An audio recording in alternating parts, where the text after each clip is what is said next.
આપ સર્વોને હેતપૂર્વક જય શ્રી સ્વામિનારાયણ। આજની સત્સંગ કથા વાર્તા નિજ મંદિર સાવરકુંડલા સ્વામી શ્રી રૂગનાથ ચરણ દાસજી કૃત શ્રી હરિચરિત્ર ચિંતામણી ભાગ 1 ચરિત્ર કથા ભાગ 8। ગઈકાલે આપને શ્રી રામાનંદ સ્વામીનું જીવન કવન, ધર્મદેવ ભક્તિ માતાના લગ્ન, રામ પ્રતાપભાઈ નો જન્મ, અશ્વસ્થામાનો શાપ અને શ્રી હરિનું અવતરણ વગેરે પ્રસંગો જોયા। હવે આપને શ્રી પ્રભુની બાળલીલાના પ્રસંગોમાં પ્રવેશ કરીએ।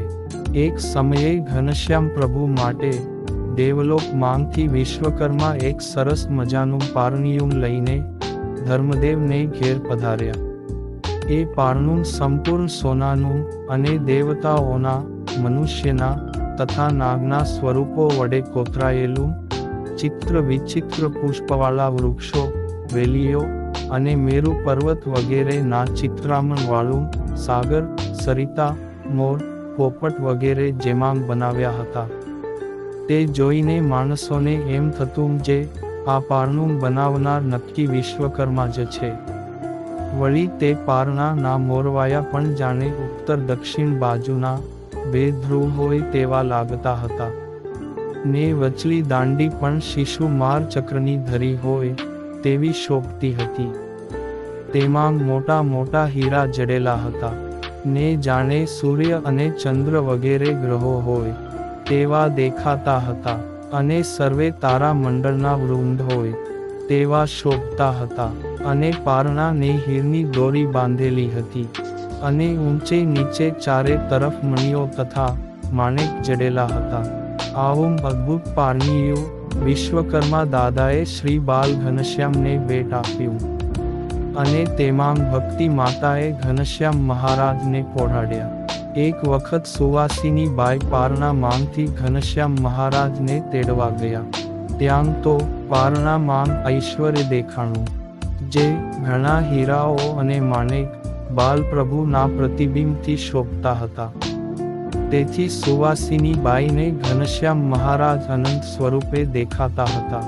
પછી પોતાની બુદ્ધિની ચતુરાઈથી વિચારીને ઘનશ્યામના જમણે ગાલે ટીબકડી હતી તે જોઈ, ને ડાબે ગાલે ટીબકડી હતી તેને પ્રતિબિંબ સમજી છોડી દીધા, અને જમણે ગાલે ટીબકડી વાળા ઘનશ્યામ મહારાજને તેડી અને રમાડવા લાગ્યા।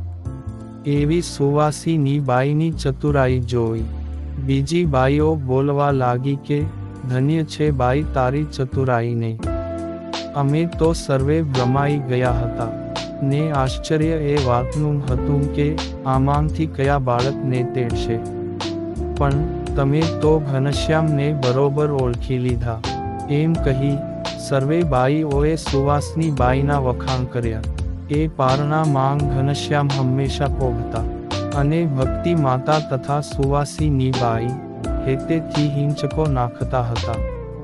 ત્યારે ધર્મદેવ બોલ્યા કે વિશ્વકર્માજી આવું સરસ પારણું બનાવીને લાવ્યા, તેથી તેમને કાનિક સુંદર ઇનામ આપવું જોઈએ।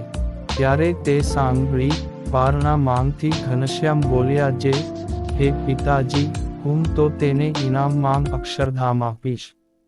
એમ કહી પછી વિશ્વકર્માજીને મહારાજે કહ્યું કે તમે કચ્છ દેશને વિશે સુથાર કુળમાં જન્મ લઈને નારાયણજી ભાઈ એવા નામે ઓળખાશો, ને અમારો મેળાપ તમને ગઢપુરમાં થશે।